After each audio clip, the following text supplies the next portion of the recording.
American Timelines is a member of the Queen City Podcast Network, powered by Ortho Carolina.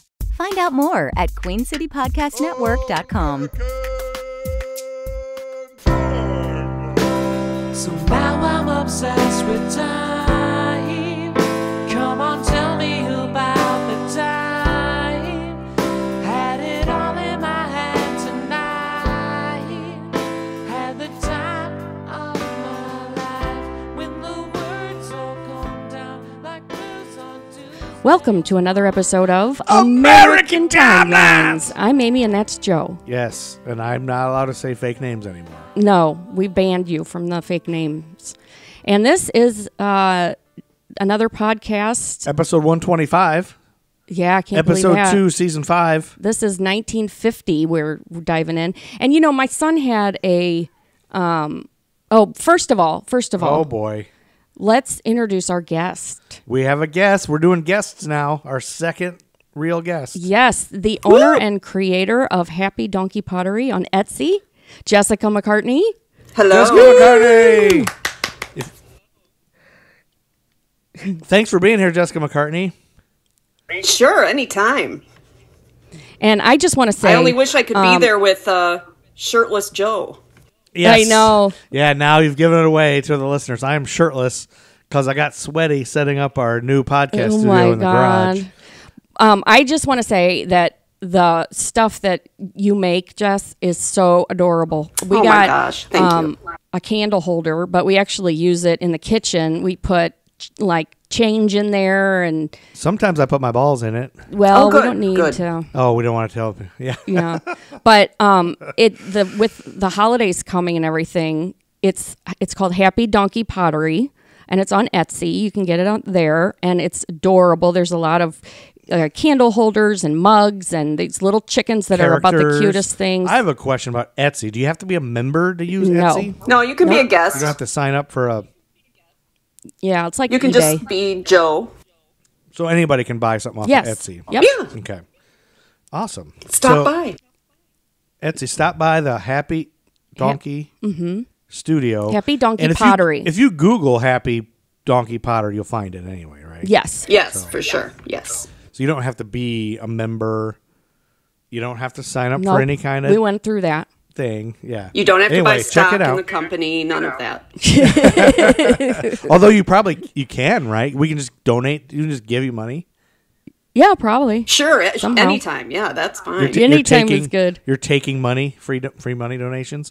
So, So American Timelines listeners, we know you love pottery, and you've been wanting us to have a potter on the show. Well, and so now we have it. yeah. And, you know, with the holidays, you want to give a one-of-a-kind present, support small businesses at the same time. That's right. And it's a perfect little thing Yes, for you. and plus, Jessica is a friend of ours, and she's funny. So she happens to be a funny potter. Yes. That doesn't happen every Oh, day. man. Yeah, definitely not. Yeah. And she tells jokes while she's doing pottery. Is that right, Jess? I'm just assuming. It's a hard thing. I try to do it, but you've got to stay focused. You gotta stay focused on the pottery. And okay, one more question before we get in. When you're doing pottery, how many times a week on average would you say you end up doing that scene from Ghost where one person's got their hands over you while you're making a pot on a spinning thing? Well, you know, with the coronavirus, that's off the table. Yeah. We have to stay 6 feet away from other potters. Oh, but pre-COVID, that's I would like say a we regular try and thing, do right? it. Yeah, once a week at minimum. Yeah. Keep it authentic. Yeah, that's awesome. I love that. Yeah, happens. I believe it completely. Get your All right, emotions we're in gonna- it. Yes, I have a lot of emotions. I've been really pissy today Yeah. putting together this studio outside in the garage. Anyway, I'm all sweaty. All right, we're going to jump right in. We're in February of 1950, and we left off at the end of January. We promised to do more than 1 month per episode, but It didn't work so good. I keep finding cool stuff, especially the 50s. Like, And then I'm like scrambling to find anything at all because all the crimes are like a paragraph long, and well, that's it. you're pretty when you scramble. Oh, well, thank you, honey. So the thing about it is the 50s are all stuff that I don't know anything about the 50s. Like Yeah. I don't I really don't. I didn't pay attention to. Haven't you seen Grease? Oh, that's right. That was in the 70s, but it was about the 50s. It was kind of 70s does the 50s. I feel like if you look at their hairdos and stuff, it's much more 70s-esque, like real big hair. And and now that I think about it, I think it was actually like 1960 or something. I might be wrong. That might be right. Oh, yeah. We just think of 50s because of the poodle skirt and all that. Right, yeah, and the ponytails. It might have been 50s. Boy, we're just throwing out misinformation that we have to like. That's right. But anyway, yeah, so I don't know anything about it. So I keep discovering things that I want to keep in because I'm like, oh, that's an interesting talking point. Okay. But I did delete a lot of things about war because I figure the more we get into like then it turns into a war communism podcast. and all that, and I don't really know my shit. Although the McCarthy stuff is interesting. I kept the McCartheyism stuff in. Yeah. But I cut some of the. We'll get into it. All right, let's hear it. All right. So starting February 2nd, 1950 was a Thursday. The game show What's My Line began a 17-year run on the CBS television network and would continue until 1967. Now I heard Jessica say yes. She whispered yes because you love What's My Line?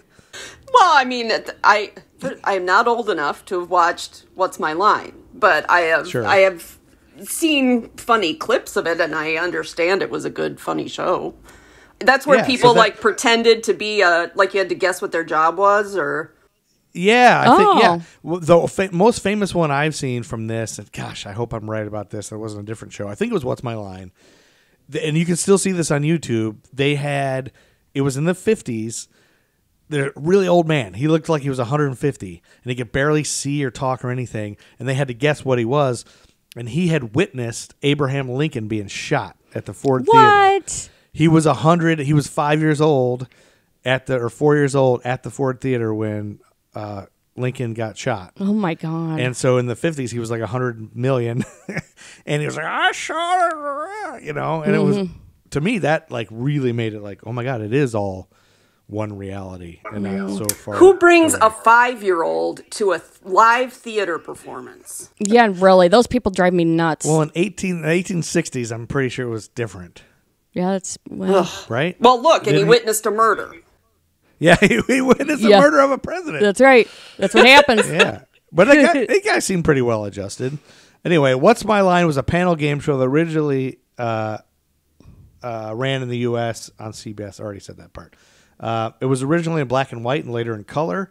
With subsequent U.S. revivals, the game uses celebrity panelists to question contestants in order to determine their occupation, line of work, and identity. A weekly celebrity mystery guest, while blindfolded, is on the list of... I don't know what I'm saying. I don't know what you're saying either. With panelists being called on to question and identify a weekly celebrity mystery guest also, while blindfolded. It was originally hosted by John Charles Daly, who was... Never heard of him. Why blindfolded? Yeah.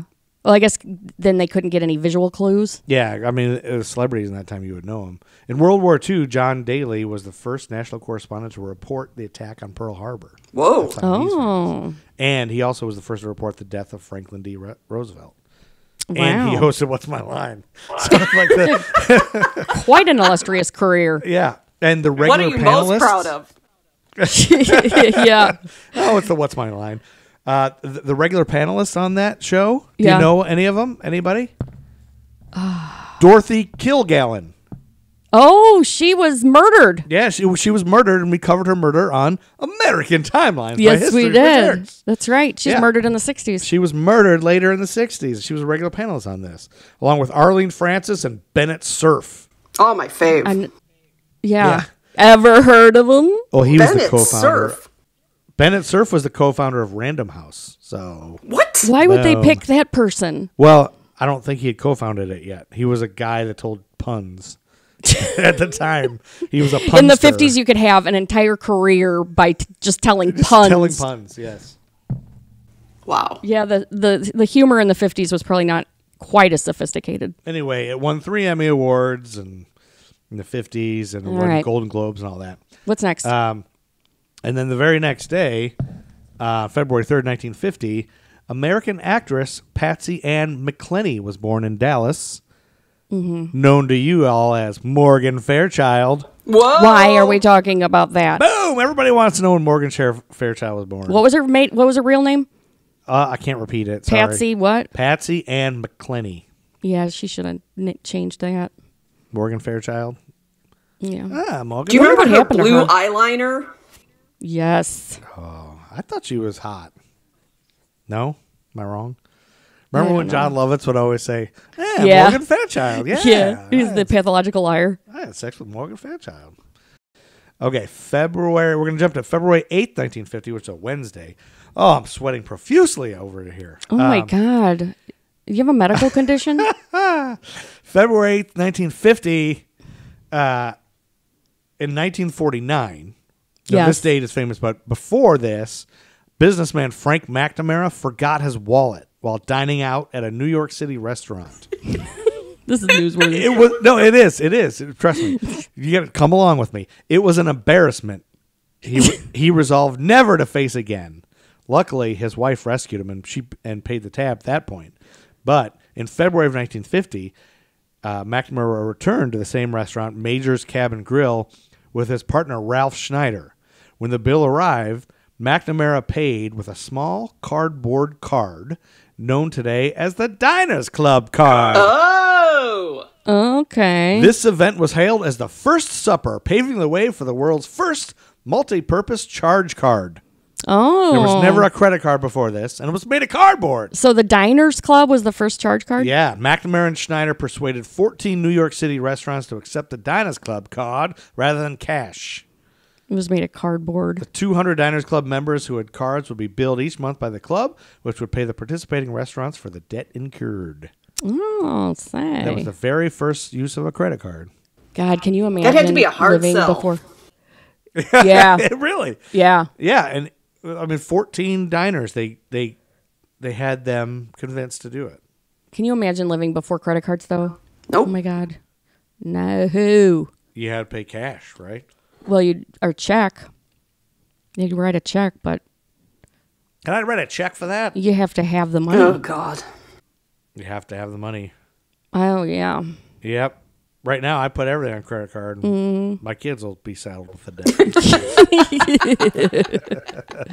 That same day, the comedy film Francis, starring Donald O'Connor, Patricia Medina, and the voice of Chill Wills,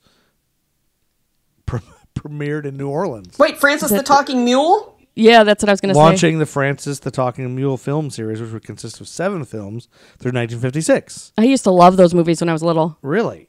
Yeah. I'm blown away. Yeah, that I both of you remember know that. both of you know what that is. Oh, you've never heard of Francis the Talking Mule? I Yeah. don't think so. They were like black and white, and the mule, he would talk. And that's Mr. Ed. No, there was Francis was. first. Yeah. There was multiple talking animal. I think that's always been There was also one called... There was Gus, who kicked field goals. Do you remember that? Gus, the field goal kicking mule or something like that? Yes. Boy, was that in the 50s also? No. No, That was later, like wasn't it? 70s, I think.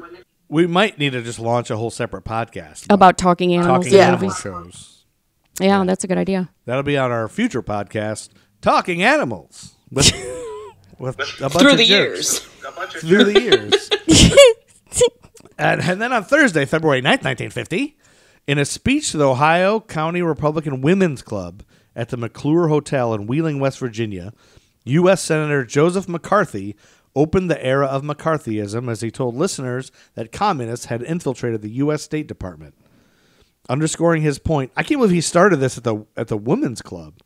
Yeah. Underscoring his point, McCarthy held up a piece of paper and said, "While I cannot take the time to name all of the men in the State Department who have been named as members of the Communist Party and members of a spy ring, I have here in my hand a list of 205. A list of names that were known to the Secretary of State and who nevertheless are still working and shaping the policy of the State Department." The speech had been written by Ed Nyler of the Washington Times-Herald, whom McCarthy had approached to compose a short talk.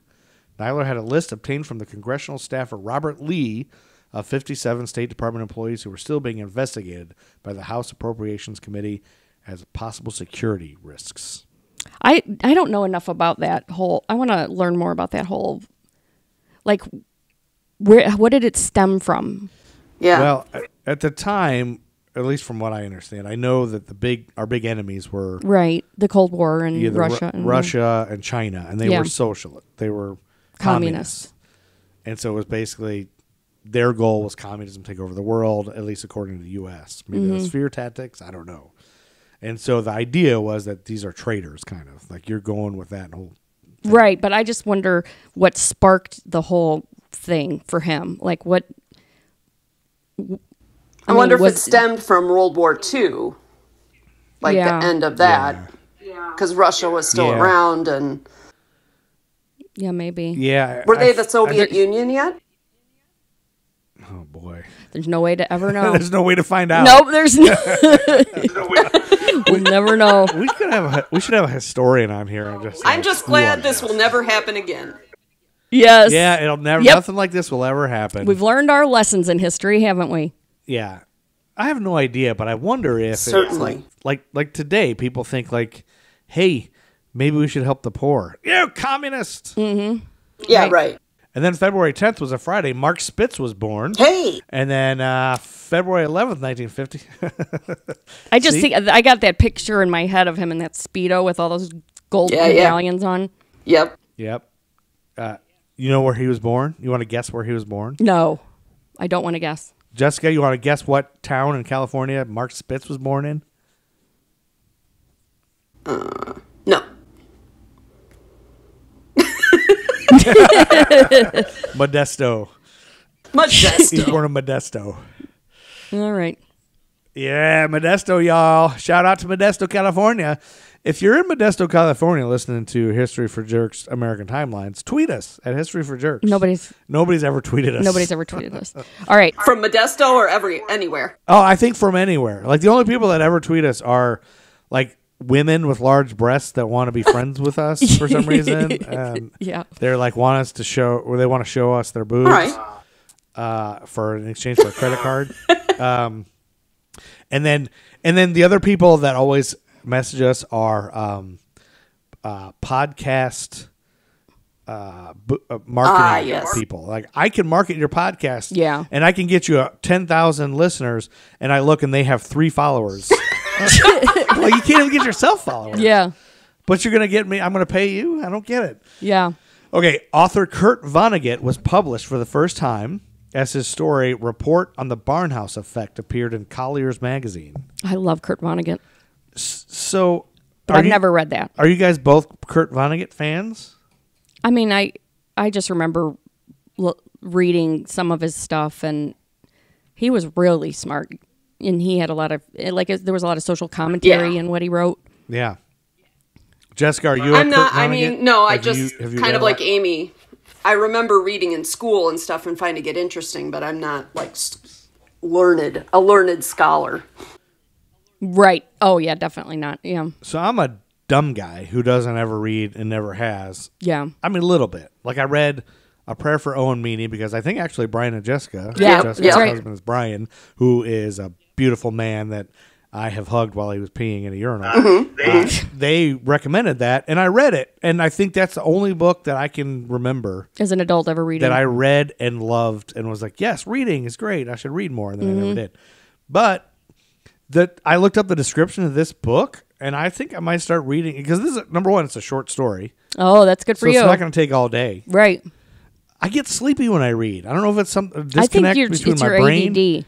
My brain and my eyes. I think you have ADD. And then everything I read gives me ideas. Or, I want to do that. Yep. And then I go start things while I'm reading. Anyway, this story takes the form of a report written by an ex-student of the story's protagonist, Professor Arthur Barnhouse. A year and a half before the writing of the report, the professor develops the ability to affect physical objects and events through the force of his mind. Oh. He comes to call this power dynamo-psychism. Instead of telekinesis. Okay. While the press adopts the term the Barnhouse effect. When Barnhouse makes the mistake of informing the U.S. government of his newfound abilities, they try to turn him into a weapon. The program is successful, but Barnhouse, declaring himself the world's first weapon with a conscience, flees and goes into hiding. While in this reclusive state, Barnhouse uses his dynamo psychic powers to destroy all nuclear and conventional weapon stockpiles, along with other military technologies. Oh. But he realizes because he's mortal, the world will revert to its warlike tendencies after he dies, so he passes on the secret of his abilities to his ex-student, who goes into hiding and begins to manifest them as well. Oh, that sounds like a It's good like story. It's like a comic book. I was about to say, I wonder why they didn't turn it into a movie, but There probably is. A lot of his stuff is short stories. You could read a lot of it. Yeah, so maybe I'll just... And I'll sound like a smart guy at a party when I say, I've been reading a lot of Kurt Vonnegut lately. Yeah, see? People will be like, oh my God, you're somebody. Will you be wearing a shirt? Yeah. I won't be wearing a shirt. So it smart... might counterbalance each It's other. probably gonna, yeah. What's with the shirtless guy at this party? Well, I don't know. He's been reading Kurt Vonnegut. He's not all bad. I really got to put on a shirt, but I'm just sweating. And the other thing is, like, I was already sweating, and now I'm drinking wine. Red wine makes me sweat. We don't need to go into your problems on the podcast. These aren't problems. These are traits. All right. Traits. These are features.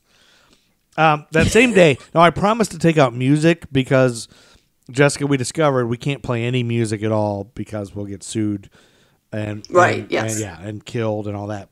But Rag Mop by the Ames Brothers hit #1 on the Billboard bestsellers. We're going to start getting into like public domain music. Well, we will be it's able like to play. 70.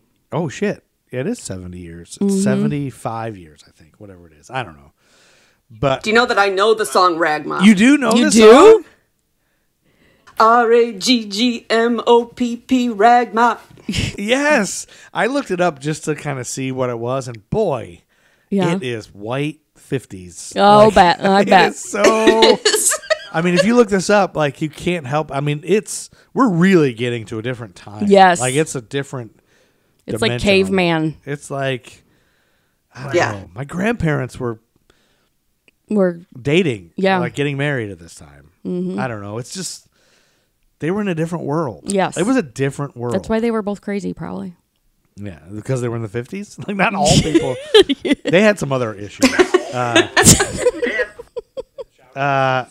Hey, Jessica, is Brian anywhere near you right now? He's watching football. Is he within shouting distance? What would you like me to shout at him? I wanted you to ask him if he knows who Kiki Kyler is. Wait, who again? Kiki Kyler. Kiki Kyler. Hold on one second. Hey, Brian. Do you know who Kiki Kyler is? No. That's a no. He's an idiot. Jeez. Kiki Kyler is a baseball player who died in 1950. Okay, that's the end of that. Yeah, that was a great dumbass story. Brian is. Oh, he just went into the bathroom. He went to poop? What? Yeah, he just went in the bathroom. I don't know. Brian McCartney, everybody. Yep. American human Brian McCartney is taking a dump. Jeez. All right. On February 12th, 1950, Michael Ironside was born. He was a Canadian actor born in Toronto. On February 13th, 1950, Jim Thorpe was voted the greatest male athlete of the half century. Wow. Okay.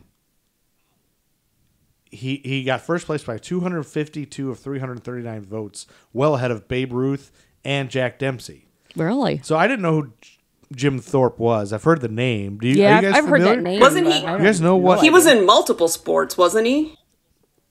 Yeah, that's exactly right, Jessica. He was an Olympian, but he was also a pro football player and a pro baseball player and a pro basketball player. Whoa. Now, keep in mind, black people weren't allowed to play sports. That's right. So not quite as much competition. But he was also not white. He was Native American. Yes. Oh, really? Yeah. That's pretty cool. He was from the Fox Nation. Okay. A member of the Sac and Fox Nation. Anyway, he was the first Native American to win a gold medal for the U.S. And he did all these things and was amazing. So. All right. And then he became like the president of the Football Players Association or something, or The union or the whatever. president of whatever. The first president of the American Professional Football Association, the APFA, All right. which became the NFL. in President of sports. President of sports. Pretty much. Football. And that was in the 20s. Anyway. And the same day that he was named that, Peter Gabriel was born. Whoa. Stop giving everybody's birthday. Yeah, but these are please. big names that we now know when they were born, and we can wish them happy birthdays. All right, what's next? You don't care about Peter Gabriel? No. Amy hates Peter Gabriel. That brings us to Wednesday, February 15th, 1950, and Jessica McCartney, owner and CEO and HR rep of Happy Donkey Pottery Studio on Etsy, has something for us. Well, did you know that the movie Cinderella was actually Disney's second production of Cinderella? Really? Oh, I did not know He originally created it as a short that was like 7 minutes long, made in the Disney Laugh-O-Gram studios. It was like a little black and white cartoon that they showed before the movies, you know, when they used to show a cartoon. Oh, yeah. And it was really cool because it was like 20s flapper girls Cinderella. And instead of a carriage, wow, I'd she love had to a see cool that. she got a cool car to take to the ball to meet the prince and stuff. But Walt Disney wanted to make it into a full-length movie. And it was a good thing that they released it because Disney was in a lot of trouble. They were doing bad financially, and this kind of rescued them as being their first hit in a long time. They'd had a lot of bombs. Bambi was a bomb. Really? Bambi was a bomb? Yeah, it did really bad at the box because office. the mom dies in it. It's a real bummer. Yeah. I mean, It is a it bummer. happens at the beginning, but still. I almost commit suicide every time I watch it. And also, Cinderella is only the second princess. Snow White was the first right. one. Snow White was the 1st Disney princess? Yep. That's why she looks like she's Yes. from the 30s. And Cinderella was number 2. Mm-hmm. Wait a minute. Right, and she is more modeled after like post-war, post-World War II fashion and stuff. You can tell it's fit, like her dress that she wears to the ball. It's very 50s. Christian Dior fashion look. And, you know, she's got her hair up in a bun and she's got bangs, and that's very like 50s-ish. So it's kind of really indicative of the time. She had like Betty bangs. What are Betty bangs? They're like the little straight Yeah. across, shorter, kind of Betty shorter. Davis? Betty Page. Betty Page. Sorry. Not Betty Davis. Yeah, I don't Betty know. Davis. What do I know? With Jessica on here, I finally have somebody to talk to about all this. Yeah, kind you of have stuff. like an ally. Yeah, Like, I know. This is great. We should have more women on. Actually, we should have Jessica on every week. Yeah, there you go. And then you guys can just bully me. Throw your tampons at What me. were you going to say, Jess? love- Sorry. I was going to say that Walt Disney said his favorite thing in his movies was when Cinderella gets her gown from the godmother. He said that's his like favorite scene. Wow, ever. really? Refresh my memory. How does she get a gown? Does she steal it? No, she taps her. Yes, she bullies a bunch of people, breaks into a store. Well, because she doesn't get Loots to go. She doesn't get to go because... So the godmother grants Oh. her. The godmother turns a pumpkin into a Oh, right, the carriage. fairy godmother. Sings bippity bop. I was The thinking, stepmother. I was thinking the stepmother. I was like, how did she steal it from the stepmother? Okay. No, but remember the mice, the little singing mice, made a dress for her, and then her two stepsisters tore Yeah, it. it was like rape and pillage. They like ripped it off of her. They were bitches. I know it. I remember that it affected me as a child. I was like, how I know, dare right? you? How dare you? Totally. Yep. You know, I think I used to get... You know, it's the same feeling. That feeling when I feeling? watched that scene, how I felt about them doing that. It's like the They're same bullying feeling her? I feel about like politics now. That Really? like when I see Trump, I get the same feeling as I did when I Yeah. watched that scene. Do you think that the MAGA people also feel that same way about liberals? I have no idea. I don't know what their problem is. Maybe they're just people too. I've given up on trying to Yeah, understand Could them. be. I think I used to get the Cinderella and her sisters confused. Was there two stepsisters? Yes. I think I used to get them. This is going to be embarrassing to admit. I think I used to get them confused with the Mandrell sisters. What? Like Erlene was Cinderella. And who were the other two? Barbara and... No. Barbara Mandrell. What was it? Drusilla and... No, Erlene was the youngest Mandrell sister. From I don't Hee know how Haw. you They were could on get- Hee Haw. My dad used to make me watch it. I don't know how you. Yeah, Amy is naming the Cinderella sisters. You're naming the Mandrell sisters. I never saw Cinderella. I never saw any of the princess movies as a kid because I'm a boy. For girls, yeah. And when I was a kid, it wasn't like today. Like you watched only boy stuff and girls only watched girl stuff. Right. Did you watch like Mary Poppins? What about Peter Pan? Nope. That was a boy. Girl stuff. They had to decide to release Cinderella before Peter Pan or Alice in Wonderland because those two stories they thought were a little too dark, and since they were already in trouble financially, they thought Cinderella would be a happier story. Yeah. What? Alice in Wonderland is pretty. It's like drug trippy. Yeah. Yeah, they were kind of all in production at the same time. So that's why they took the part out of Cinderella where the stepsisters slice off part of their foot in order to fit it into the glass slipper. The end. That's something that's in the original? Yeah, that's in the original fairy tale. They slice off the heel of their foot so they can fit it in the glass slipper. What? Yeah, you know how fairy tales, how dark they are, the real ones? Like I don't. I'm grim I'm and dumb. The prince wasn't even that hot. No.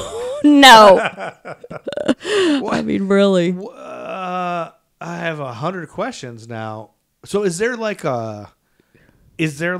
fairy tale? I guess you said so. Just the regular fairy tales are scary and dark, and yeah. horrific. I don't think they were. Yeah, like the original Brothers Grimm fairy tales are terrible. Oh. They were. I don't think they were meant for children. So when they were first made them for children. So is there like a adult like horror spooky version of all those to watch? There's a book called Grimm's Grimmest, and it's got the darkest fairy tales that he wrote in it. Yeah. Huh. I mean, it's rife with like. I mean, usually everyone ends up. And there's incest and cannibalism, and I mean We're a fucked up species. Yep, that's true. I always thought just Ring Around the Rosie was dark and weird, but now everything was. Mm-hmm. Yep. Wow. That's a lot more stuff than I would have thought to look up. Yeah. Jessica, that was really good. Yes. So Jessica shows us how to do research. This is how you fucking podcast, you jackasses. Look up interesting things. That was great. Yes. That was really Thank you for doing that. I had no idea any of that. And I love the history of the Disney movies just because I remember going to the theater. They re-released all of those when I was little and going to the theater and seeing them and stuff. I'm fascinated by the fact that they were in trouble financially, and that's like kind of saved them. Mm-hmm. So they delayed those other two. So those other two were successful too, right? Alice in Wonderland and I don't know how much as compared to Cinderella. Yeah. I mean, I don't think Alice in Wonderland is as popular as Cinderella for sure. No. Cinderella was nominated for Oscars. Yeah. Huh. I had a thought that was escaping me. Like, it's always fascinating to me to look at movies and media and television in the times they were made and put out as a reflection of what people were dealing with. Like, people put out things to comfort when times were rough and scary, and so you needed something to comfort. And I think I'm thinking of, because when did World War II end? I know that's going to be a gotcha question, but was it in the 40s? well, 45. 45. Okay, so this is not that much longer after the war was over. No, yeah, I did find like an essay that someone wrote about it being like a post-war statement, but it was very cerebral and I got boring. Bored reading it. kind of boring.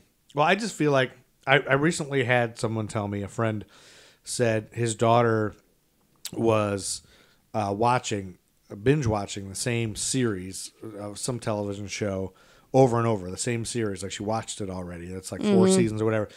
And her therapist was saying she has anxiety, and they said that's a sign of a kid with anxiety. They know how it ends. There's no, they're not there. It's like, but comforting. I mean, I did that. I guess maybe I had anxiety too. You're pretty anxious. That's why when you see like that there's 6 episodes of The Simpsons on, you'll watch it because it's calming. It's like almost like white noise or something. You know what's going on. Yeah. So what I thought, I was kind of taking that idea, just that idea of knowing it already, being familiar with it. It's like comforting with this whole trend of shows coming back, reunions like Fuller House. And Yeah. Who's the Boss is coming back next year, like the same cast. Oh, like really? All these reunions. And I find myself at night when everything's crazy and we don't know what that nut is going to do next, Yeah. Are we going to go to, is there a civil war? Like I look up on YouTube, like Family Ties reunion. They just did they did a reunion on Zoom as a fundraiser, and it was like so comforting to hear Meredith Baxter Burney talk to Michael J. Fox. Like, I think it's like that's popular because we all need something that we know is how it's going to end. Yeah. Like it's gonna end okay. So I agree. That's kind of interesting to me. So the same time that Walt Disney released Cinderella, the Italian-American neo-realist film Stromboli premiered in American theaters. Do you guys know about this? No.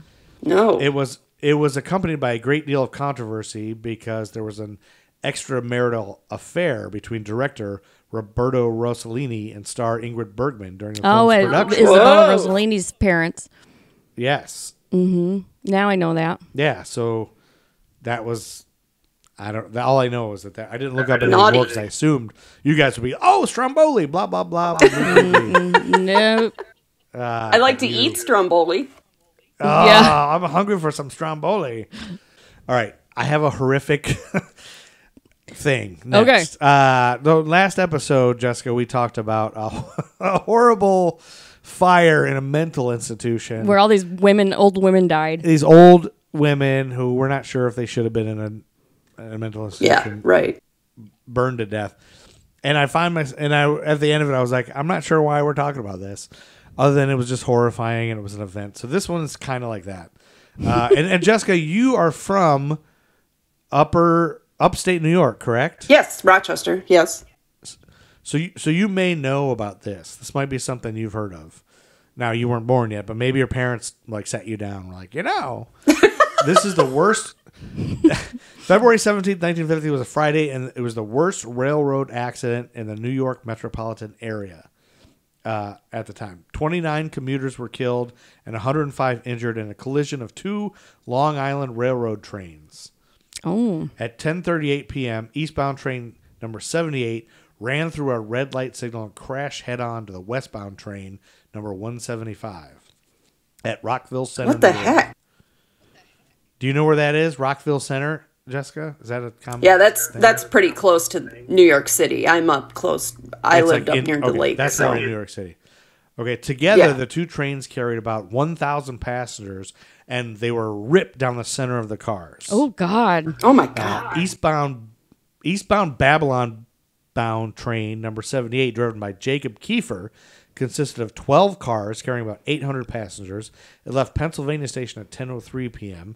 and was due to arrive at Rockville Center at 10:36. It passed through the red signal at Banks Avenue at 10:35 and began to slow down. Westbound Penn Station-bound train number 175, driven by J.W. Markin, left Babylon at 9:58 p.m. By the time it approached Rockville Center, it was traveling at 30 miles per hour. Both trains were traveling along the Gauntlet track. Had train number 175 been traveling faster, it could have passed through the Gauntlet track before the number 78 entered the Gauntlet track, thus avoiding the collision. So there was construction that forced the trains to go on the same track for a little bit. Mm-hmm. So you had to be real careful during this time to go through that pathway. Right. So you don't hit each other. And from the New York Daily News, originally published on February 18th, 1950, written by James Desmond, the impact of the collision sheared the head car of the westbound train down the middle, toppling it over and strewing wreckage on both sides of the track. Oh, my God. The first car of the eastbound train, carrying homebound commuters, held the tracks but was folded back in pleats with all its windows shattered and the dead and injured crushed against one another. God, can you imagine surviving that? Oh, my God. And a lot of survivors. I mean, there's 800 people, only 30 died. The magnitude of the disaster swamped local rescue facilities, and emergency calls brought added ambulances and equipment from 20 South Shore communities. All Lynbrook and Rockville Center doctors subscribing to telephone answering services, because that was a thing, were summoned by police. Lynbrook and Rockville Center also turned out their police and fire departments, but despite the concentration of men and equipment, more than 2 hours after that accident, scores of injured were still groaning in the wreckage. Oh, my God. And only about a half a dozen bodies were removed. Oh, my God. Coming just before the movies let out, and while the Sunrise Highway was still crowded with cars, the accident drew thousands to the scenes. I bet. And their presence impeded rescue operations. All telephones within a radius of several blocks were swamped as survivors rushed to notify their families that they were safe. An hour after the accident, police estimated there were 30,000 spectators. What? Oh, my God. In the vicinity of the wreck. Many were so far away they could see nothing, but they refused to leave. I kept that in because when I was 16, we got in a horrible car accident. My buddy was driving. It was an awful accident. We sideswiped a van full of kids, and there was like 4 of us high schoolers in it. And it was crazy. Everybody heard the wreck from miles away. Yeah, so they all came running. Pretty soon, it was just, there was thousands of people just surrounding us, watching us all, like getting ambulances and being taken care of and all this. It was crazy. So that just happens. Yeah. These horrible accidents. A morgue was set up at the Second Baptist Church on Banks Avenue in Rockville Center, and the first half dozen bodies were taken there. Others were taken to undertaking parlors. Ben Maruzzo, 25, of 500 Warwick Street, Brooklyn, because they're printing everybody's address then. A passenger in the second car of the eastbound train, which had a score of injured, said he heard a train whistle shrieking wildly a few seconds before the crash. Maruzzo was talking to a girl when the whistling began, and he started to move forward. Then came the smash, said Maruzzo. He was knocked out, but he came to a few minutes later. He said the girl beside him seemed to be dead. Oh, Yikes, Amoli. He was totally going to score. He said it was so black, but now he's dead. It was so black you couldn't see a thing. All I could hear was people moaning and shrieking. I stumbled on them as I got to my feet, said Maruzzo. Maruzzo, on his way to work in Rockville Center, had a flashlight. Everywhere I turned the light, he said, there were people all bent and broken. Some tried to get up, but most just screamed. I must have stepped on some of them trying to get out. I was still stunned. So he's like trampling He's people trying to get Why out. do you have a everybody's screaming. flashlight? Because he was going to work, and his job must have been Night watchman or something? He was a baker. Yeah, he's a baker that needs a flashlight. It's yeah, why would you have a flashlight in 1950 especially? Probably, I would think everybody had a flashlight in 1950. Oh, you'd be wrong, You didn't have Joe. a cell phone. Yeah. What else are you gonna have in your belt? Everywhere I turned the light, he said. I don't know. Let me say the car. The car, Maruzzo said, was fairly full, but as he struggled to a window, he could only see only 2 or 3 people moving. He got out through a jagged glass of the pane with only a few scratches. "Kill me! Kill me!" one crushed man screamed in the second car of the eastbound train, as Paul Back, 21, a fellow passenger, fought his way through the murk to a window. Back couldn't see where the cries came from, he said, but nearby a woman was moaning, "Get the weight off me! Get it off!" Oh, God. Eastbound Babylon-bound train, that's hard to say, number 78, driven by Jacob Kiefer, had 12 cars carrying 800 passengers. I already said that. Oh, but he's the one that ran the red light. Mm-hmm. After the crash, 2 inquiries were made into the causes of the collision, and Kiefer was placed under arrest at his home. Yeah. While Markin, not Merkin, was questioned and then released by police. Kiefer was arraigned and released on bail. Kiefer had worked for the LIRR for 27 years, and he was suspended without pay and faced with criminal trial after the collision. Was he drinking or anything? No, what he said after the trial, he said Kiefer argued he had lost consciousness in the moments leading up to the crash due to hypertension. Yeah. Huh. Yeah, he was drinking. Everybody was drinking. I know. That's true. Everybody had it with lunch. 1950, everybody was drunk all the time. Yeah. I know. They'd have their cocktails. You know what? Taking uppers, I think I bennies, belong at the downers, black beauties. Oh, yeah. That's true. Think about everyone Black was beauties. drunk. Well, in the 1800s, Oh, that was awful. Laudanum. there was no water. You had to be drunk. Yeah. I just feel like we should bring that back. Yeah. I was thinking the other day, What could go wrong? Yeah, what could go wrong? That's right. The best thing about this pandemic is you wear a mask, nobody can smell your breath. True. So we can all start drinking Oh, my God. all the time. Anyway, that was terrible. Yes. So did he go to jail? No, he was declared not guilty of all charges by September 20th. That's still a hard thing to live with for the rest of your life. Yeah, you assume he probably had PTSD forever. Yeah. All those people probably did. Yikes. Although people were tougher in the 50s. Like, I think everything they lived through was causing PTSD. Don't you think? Yeah. Like, everyone was beaten by their husbands. Mm-hmm. Every husband was a drunk spouse abuser. Maybe not everyone. Maybe not. Maybe not everybody. Maybe not everyone. Then Saturday, February 18th, 1950, we have a new #1 song. Let's see if Jessica knows this one. This was called the Billboard Bestsellers in Stores chart. Chattanooga Shoeshine Boy by Red Foley. Oh, damn it. No, I don't know that one. I thought you were going to say Chattanooga Choo Choo. I don't know that one either. Chattanooga Shoeshine Boy. You assume it's probably terrible. Anyway, yeah, and Sybil Shepherd was born, and John Hughes were born that same day. Okay. John Hughes. Did you know John Hughes? Yeah, John Hughes and Sybil Shepherd born on the same day.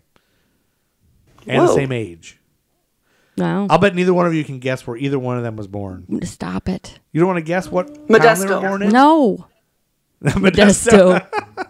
John Hughes was born in Lansing, Michigan. Oh. And Sybil Shepherd was born in Memphis, Tennessee. Okay. That's fascinating to me. How do you not like that? I don't care for it. Amy hates birthdays. I just think it's a waste of time. Jessica likes birthdays, so boom. Sure. All Yeah. right. February 20th. I know Amy's just waiting to tell her story. February 20th, 1950, U.S. Senator Joe McCarthy elaborated on his charges of communism in the U.S. State Department, giving a 5-hour speech on the floor of the Senate in D.C. In the speech, read into the congressional record, McCarthy revised his charge of 205 or 57 communists in the department to 81. That's a big drop. Lowered it. Yeah, it is. And then February 21st, 1950 was a Tuesday. I tried to get Jessica to cover this, but she chose not to, so I'll cover this real quickly. This was probably the best thing on the podcast. According to Kansapedia, that's a website, kshs.org, a Shrove Tuesday competition. Do you know what Shrove Tuesday is, Yes. Aim? Is it something religious? Jessica does. Jessica, are you a Ash Wednesday Catholic? person? Yes, I'm an Are you Ash Catholic? Wednesday. I'm not a Catholic, but I know what Ash Wednesday is. Oh, but are you a celebrant? Like, have you ever done that? I have. I did when I was little, for sure. I don't do it now. I'll be honest. I mean, I'm from a non-really religious family at all. I mean, my grandparents were Episcopalian, but we never went to church at all. Mm-hmm. When I first moved to Chicago, that's the first time I ever saw anybody with ash on their head. You didn't know what was wrong with them? I had no idea what the fuck was going on. I had no idea. All these people had I was ashes. like, what the hell is that? You got something on your Google forehead. it. Yeah, you couldn't Google back then. I was like, what the? What's going on? But anyway, so Shrove Tuesday is Ash Wednesday's Tuesday, apparently. Mm-hmm.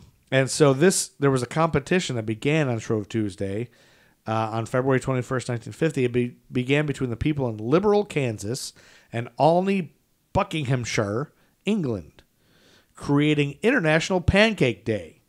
Each year, the communities hold a 459-yard race to determine the fastest runner who can run while also flipping a pancake.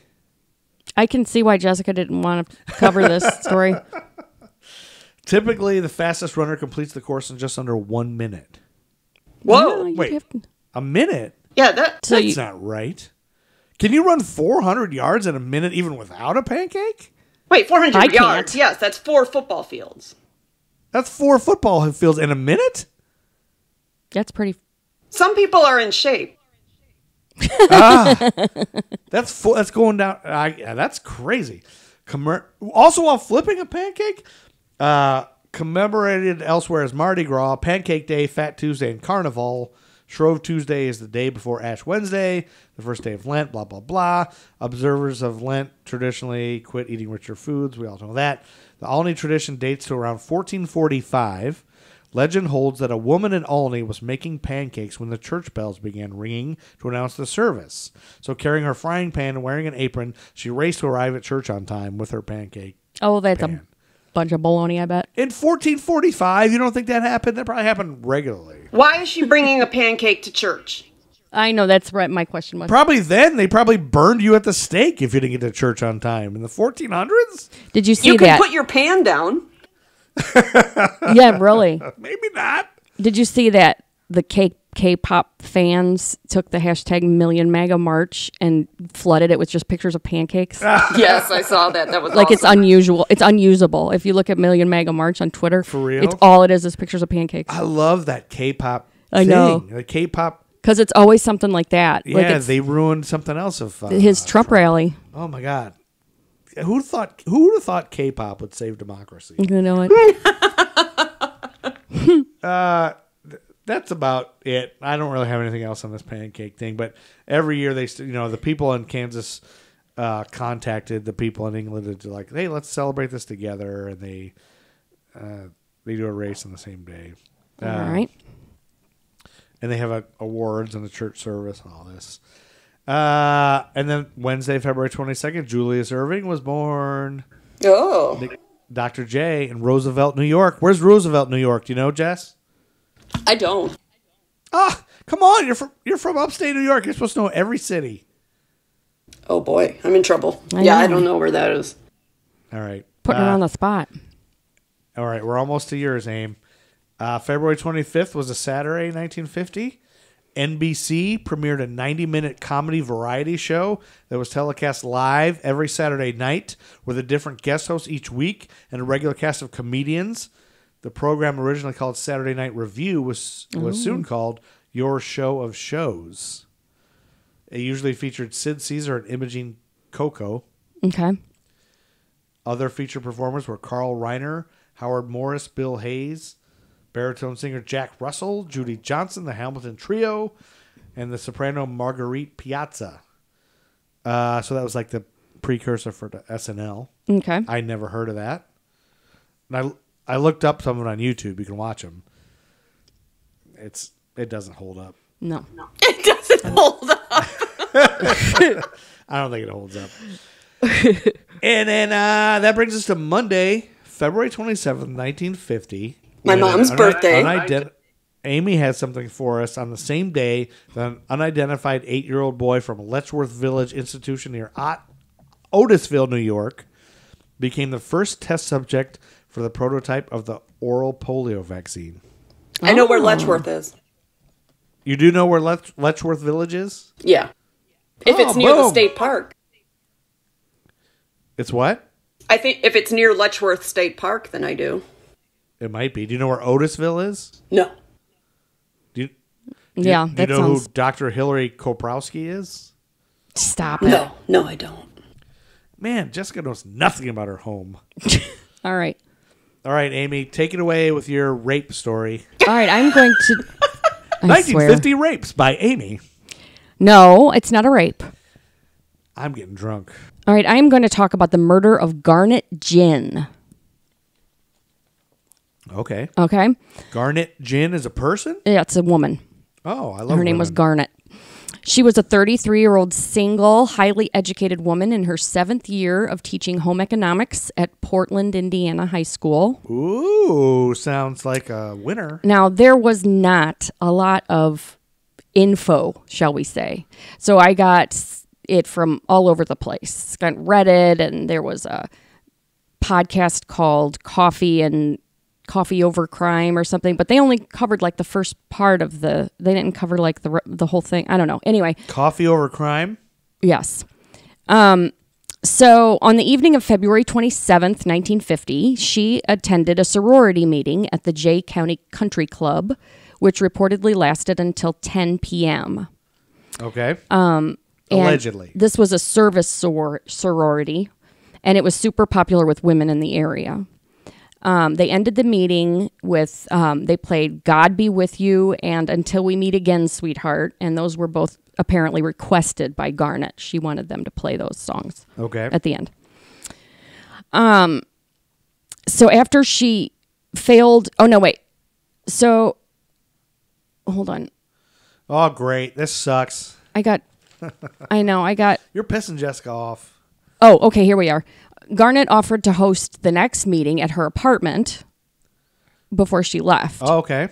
She then offered a ride to a neighbor who had also attended the meeting. Her name was Gladys Pearson. Oh, Gladys Pearson. She's my suspect. Garnet took her home in a seemingly normal car ride and dropped Gladys off at around 10 o'clock that night.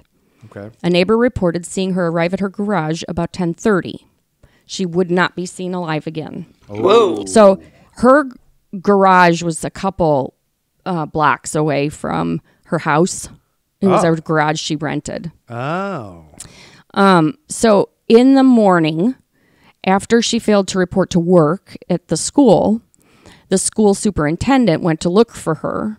And he went to her apartment and she wasn't there. So then he went to the garage that she rented and he found her deceased. And in one source, it said she was inside the car. Yeah. Then in another one, I think she was outside the car because she was, she had a sewing machine belt looped around her neck and it was attached to the door handle of the car. So I think she was sitting slumped on the floor of the garage. With a sewing machine belt was looped around her neck and then tied to the handle. Tied to the door handle, the outside door handle? Yeah. And the door's shut? Yeah. And so she's on the ground? Yeah. Oh.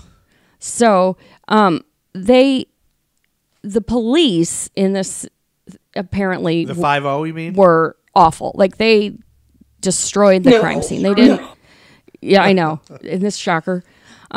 The local coroner concluded she had taken her own life and she was buried without an autopsy at that point. If you're going to take your own life, how are you going to... The first thing you're going to do is... Strangle yourself? Strangle yourself with a sewing machine belt? Yeah. So I think that lady did it. Who has access to a sewing machine belt? Well, she's a home economics teacher. That's the only thing I'm thinking.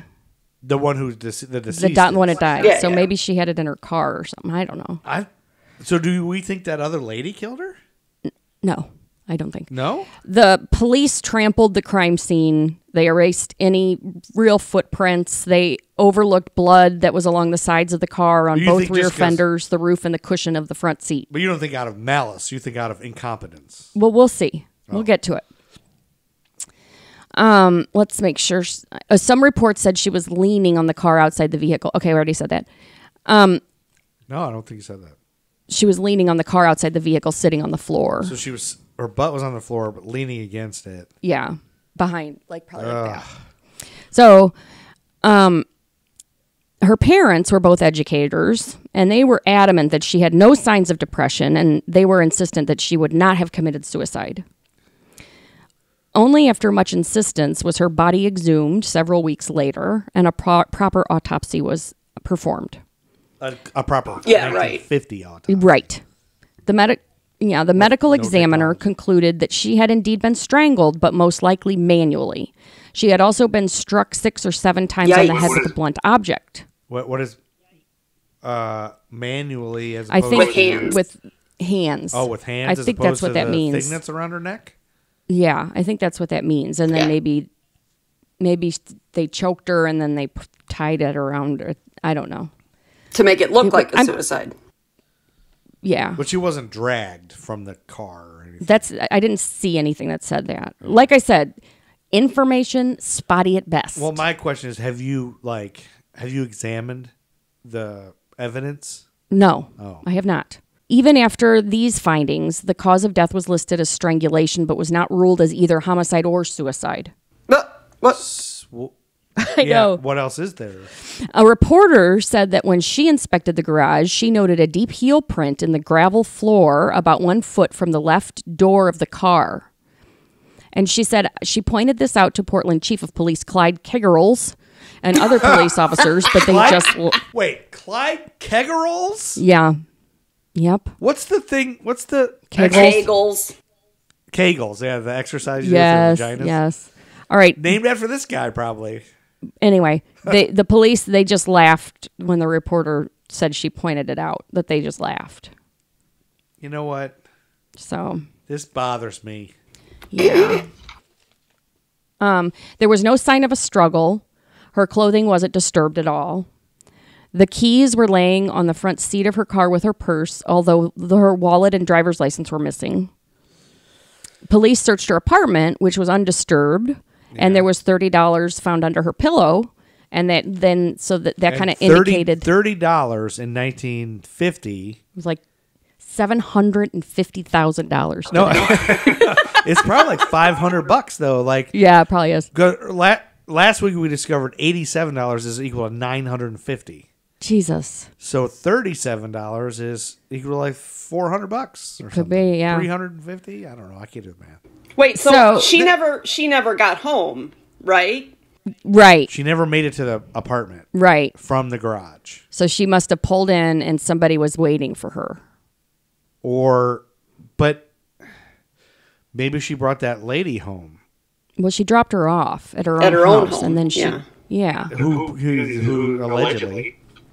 I think you need to get off the other lady thing. I don't think you gotta have some women's lib. Women can be killers too. All right, so fast forward 69 years. 69, dude. Stop it. Oh my God. Fast forward 69 years. So carry the 369 plus 50. Just 2019. Mm-hmm. Boom! A local radio station discusses the long-forgotten case one day, and shortly after that, a tip is phoned into the Portland Police Department. 69 years later, a tip is phoned in this from male a radio show? Who's its elderly ex-Portland resident. I don't know if this will help. Yep. He was this elderly ex-Portland resident who said he was still scared about his knowledge of the case. What? He provided the name of the person responsible for her murder, who is now deceased. So why would you? I know. So who? Let me know. Well, dig in. I want to know. Portland police have been unable to locate the police reports or the physical evidence from the original 1950 investigation. Son of a bitch. They are contacting the Indiana State Police to see if they have evidence as they were also involved in the original investigation. So Miss Ginn had two former suitors, boyfriends, or whatever. Yeah, these guys have something to do with it.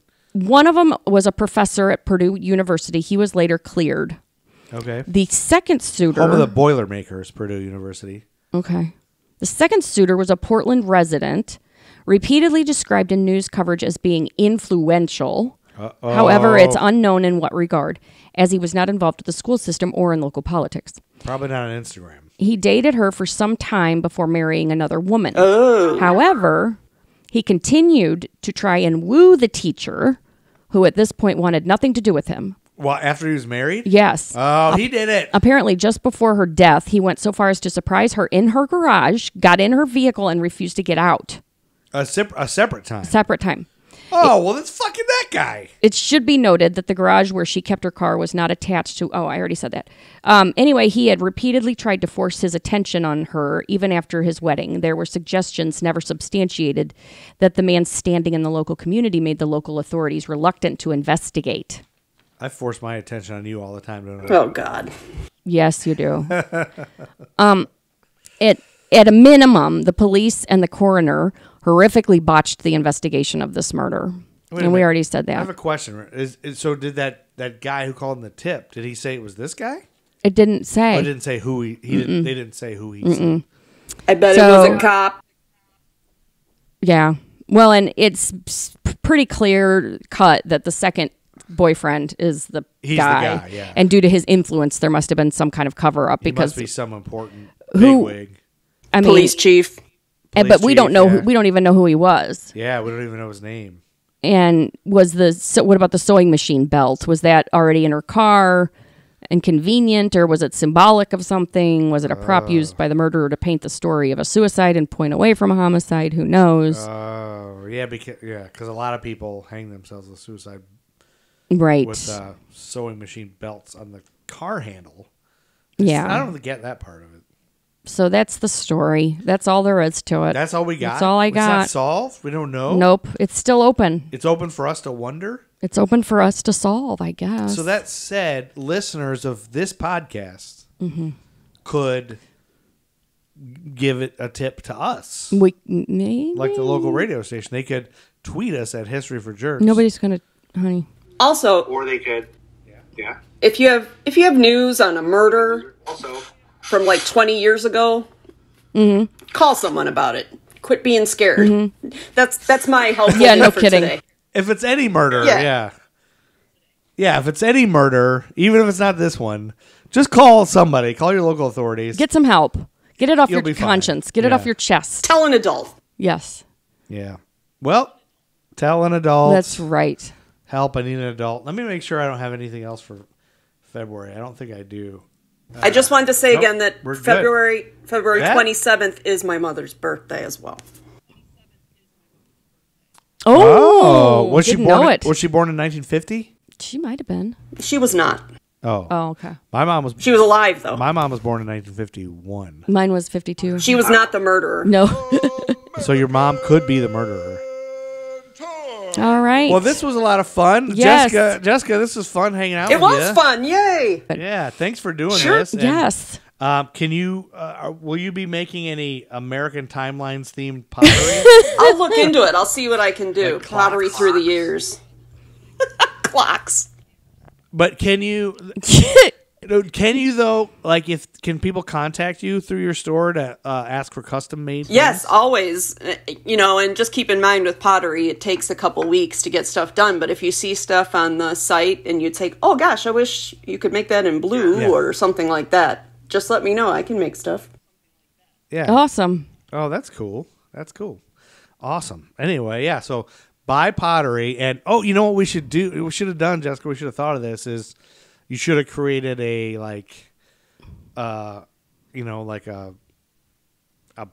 a code, like a discount code, American Timeline, yeah. so that we can track who's bought it from listening to this. Well, if you buy it on Etsy, put it in. But now we You can can't, send a whatever. message to the artist. Tell them. you Tell can. them you heard of me. Oh, here. you can? Okay. Yeah. So if you buy. If you heard this and you buy something from Jessica, 75% off. No. no discount. Come on. No discount. You don't deserve a discount, listeners. Rough. No, maybe you do. I don't know. But let her know it's from this. That just so we can know if this does anything for anyone ever. That's right. It probably doesn't. No. In any event, it's fun. Anyway, That's you had right. fun. That's all that matters. And we put it out there. And thanks for listening. Yes, be sure to subscribe and rate, review. Yeah, do all that stuff. Listen to wherever you listen. Tell everybody who listens now, tell one person about it. Whether or not they're listening to you, force them. Like, tell a stranger and tell them to listen to it. You could, when you get into a car, an Uber driver, you can ask them for the auxiliary cord, and you can force them to listen to the podcast while you're driving. Oh, there you go. That's something I hadn't thought of. So this week, listeners, if you have an Uber driver, make them listen to this, and they'll fall in love with it. There's a guy from Scotland. They'll crash into the nearest building. They'll crash. They'll try to kill themselves. Probably. Yeah. Anyway, thanks for listening. This has been episode 125, I think. Thank you to Jessica. Yes, for being thank you so much, here. Jess. Tell Brian You're thanks for welcome. listening when he used to listen. And we'll definitely have to have her back. And we'll have Yes, to definitely. buy some pottery. This was fun. Thank you for listening. Time to get out of here, Chuck Berry. Get out of here, Chuck Berry. Matt Truman, Ego Trip, take it away.